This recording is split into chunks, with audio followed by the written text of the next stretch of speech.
So, I mean, you just saw that, and I said I do believe this league is situational. There's an occasional Andrew Luck, but 9 out of 10 quarterbacks, you get a bad coach, a bad coordinator, and a terrible O-line, you're in big trouble. Mm-hmm. Did any of those make sense to you? No, I think a lot of them made sense. I think you could really debate this, Colin, and say which is the most intriguing.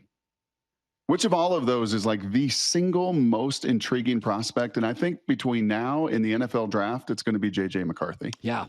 I know my buddy Joel Klatt sits next to you. He's enamored with him. I chatted with Chris Peterson on my radio show this morning up in Seattle. He's enamored with him. I know that I'm enamored with him. I know that when I was in your palatial studio there, Colin, and I was with Bo Garrett, my producer, I know that when we had Michigan, Nebraska this year, and we sat in a production meeting with JJ McCarthy, and he left the room, and Bo looked at me, and Benetti looked at me, and Allison looked at me, and Darren, the director, looked at me and went, wow, that dude is just, how do you not just love that guy and want to play for that guy and with that guy? I mean, he was magnetic. I watched the combine. And, I didn't just watch these guys throw, and we can get into that, Colin. I try to watch for like the interaction, much as those GMs and those scouts and the coaches that are sitting there in the stands. That's what they're watching too. They got their stopwatches, but they're watching, how does this guy interact? And I told the story on my show this week that, man, he reminded me in 1999 of Donovan McNabb. I went to the combine. It was a year very similar to this year's draft. There was Dante Culpepper. There was Cade McNown. There was Akili Smith. There was Donovan McNabb. There was Tim Couch. There was Sean King. I end up, I think, being the 7th one drafted in the 3rd round. But I remember being at that combine and watching Donovan with the guys. And the guy, he was just the magnet. They want to be around him. Yeah. I mean, he didn't throw like the most beautiful, and he wasn't the most natural passer, but he was a winner. Dudes loved him. They gravitated towards him. I watched JJ stay on the field cheering guys on. And then all of a sudden, well, Caleb was seeing that. So now I got to go do that. I guess if JJ's doing that, I better go out here and watch these guys and support them. Yeah, JJ McCarthy is going to be the most intriguing. And I don't think there's any shot in the world he ends up where you had him. I think he's going to go higher than that. Oh, wow. Well, it's fascinating. You get more information. I'll have different opinions. Like I'm getting more and more stuff. I will say this. 2 people had reported last week that he was unbelievable at the combine on the whiteboard, which, by the way, I was told Baker Mayfield blew people away. Darnold wasn't great at the whiteboard. Baker blew him away. That's why he went number 1. So that stuff matters. So the Caleb Williams criticism from Ryan Leaf. I initially this kid's going to work. But Ryan said something. Matt Miller, a scout, has said something. Lance Zierlein has said the kid leans into the spectacular, and that's not the NFL. It doesn't work. Mm-hmm. So is that a concern in your opinion? Yeah, it is. I would say it was not a concern his Heisman year, but this year there were some concerns, Colin. You're down there in L.A. You talk to a lot of people. You've been around that program. And I think this year there was just more noise. And I quote you all the time, all right? I don't just steal your stuff. I quote you. And you love to use that. You love to use that word, and it's a great one. There's just a lot of noise. There was a lot of noise around the Seahawks in like 14 and 15 as it started to fall apart. And there's kind of a lot of noise. I'm just kind of watching some of I kind of had drama to it too. And I think to Leaf's point, and guys that have been there and done it, you can never get bored with, never get tired with the boring. Yeah. Like you just can't get tired with it. I watched Peyton Manning for 2 years when I was around him sit in the front row of our meetings, still take notes, even though he knew those plays, but he knew it's just it's this kind of work. It's just putting it in. It's all the greats. That's what they do. They just don't get tired of the boring. And you watch Caleb last year, and Colin, there were a lot of times I'm like, just hand the ball off. I did a game of his against Utah, and I'm like, hand the ball. It's RPO, hand the ball off.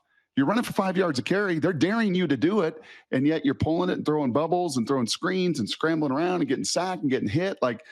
Now, is some of that the expectations? Is the weight of the world on him last year? Can he repeat as a Heisman? Was it all about him? Sure, it was.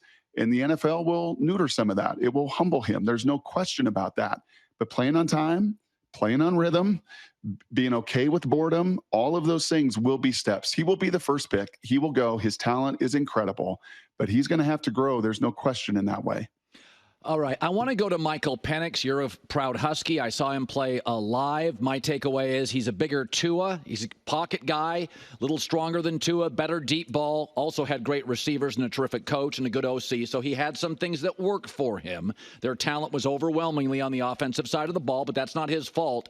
J. Mac and I have talked about this. Listen, I don't care. If Daniel Jones can go 6, I'm not outraged by this guy going mid-first round. I think Washington ran a pro offense, and he got a team without much NFL talent on defense to the playoff. I wouldn't have a problem Seahawks taking mid-first round. What say you? Well, the Seahawks have the greatest advantage, more advantage than anybody else in the league in this draft. Because 2 of these 6 guys, if they want a quarterback, if they're going to go that route, as they've cleaned house on the coaching staff. Yesterday, they cut 3 guys. They're starting to clean house on the roster. They've got an advantage that nobody else has. Ryan Grubb and Scott Huff, the OC and O-line coach, were with this guy, building this thing for the last 2 years. On the other side, Mike McDonald was with JJ McCarthy for a season at Michigan.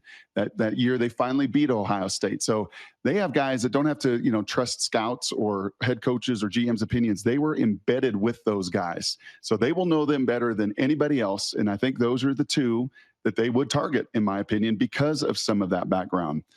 The scare for me, Colin, and this showed up in the championship game, is Penix was so good at protecting himself. I don't care about the past history. I really don't. He showed that over the last 2 years, he could protect himself. He was sacked fewest times over the last 2 years than any college quarterback. He gets the ball out of his hands. But in the NFL, you get hit, and you get hit hard. Jake Browning shared this anecdote with Chris Peterson. It was great. After the season ended, remember Jake got to play this year and played great at times for the Bengals. First time as a starter. And he told Coach Peterson, he said, Chris, it's a lot different on a Monday. The soreness on a Monday was a lot different than the soreness in college on a Sunday. Right. Because these are grown men and they beat you up and you feel it. And that championship game to me was a little scary, Colin, because he took a beating. I'm not going to say every Sunday would be 51 passes and getting hit like he did against Michigan, but you remember he was in the tent at the end of the game and I'm sitting there screaming. I'm like, get out of that tent. Get out of that tent. Go on the field. You have got to, for the evaluators and the scouts, and good for him, man, had the gumption and the guts to get out of that tent, go play that final series, take more hits. But that's the question. Not even his past. Projecting that frame forward, can he take the beating that you are going to take in the NFL? Finally, it didn't work for Russell Wilson. You, as somebody who does a show, Seattle, you know the Seahawks, Russ, well. Now you're in Denver, where, again, so you've kind of moved like Russell from the Northwest to the Mile High City. Everybody banged on Sean Payton, but my takeaway was, in a way, I could argue he saved Russ. The narrative after Hackett was washed, little cringy with teammates. Seahawks were blasting him, and super expensive. I think the narrative now is, God, you could get him for a couple $1,000,000. He was pretty good last year. He had the same number of touchdowns as Lamar Jackson, the MVP. I think Peyton, and I don't think Peyton saw him as the future, but he kind of saved the narrative. It was a mess, was it not? I mean, to a degree, but the way that he just took him apart on that sideline on that whatever day it was, or Sunday night, I mean, you don't see that a lot with someone that could be a future Hall of Famer, just undressing him in Detroit and everything else. And from that moment, I was like, this is done. This is just not going to work. And I think behind the scenes, even from the very, very beginning, and certainly there was a lot of scuttlebutt at Fox as he was there that year and talking to Terry and talking to everybody, that just from a system standpoint, on time, on rhythm, everything that you said earlier about Bo Nix and maybe being a fit for Sean Payton, that is not Russell Wilson. But if you're Russell Wilson and you really want to save your career, save your legacy, save your Hall of Fame bust, I think you got to do all you can to get yourself to Pittsburgh. And God bless Pittsburgh. I hope I don't follow him from Seattle to Denver to Pittsburgh. He can go do that on his own, as you said, on a minimum salary. Unbelievable defense, heavy run game, heavy play pass. Arthur Smith did it with Tannehill and got to an AFC championship game with that skill set. And Russell, with all of that background, I think Russ and his people, and it's always his people and Russ, they're a team together with it. I think they've got to do all they can to get to the Steel City, because that's the place. If you want to talk about saving a career and saving a legacy, I think that would be the perfect team for him. Brock Huard, Fox Sports. So happy to have him. Still doing radio and crushing it up in Seattle, my friend. Great seeing you, as always. Always a blast, Colin. See you, buddy. Hi, everybody. It's me, Uncle Colin. Subscribe here to get the latest from the herd, including exclusive behind-the-scenes videos, and more wherever you may be, however you may be watching. Thanks again for making us part of your day.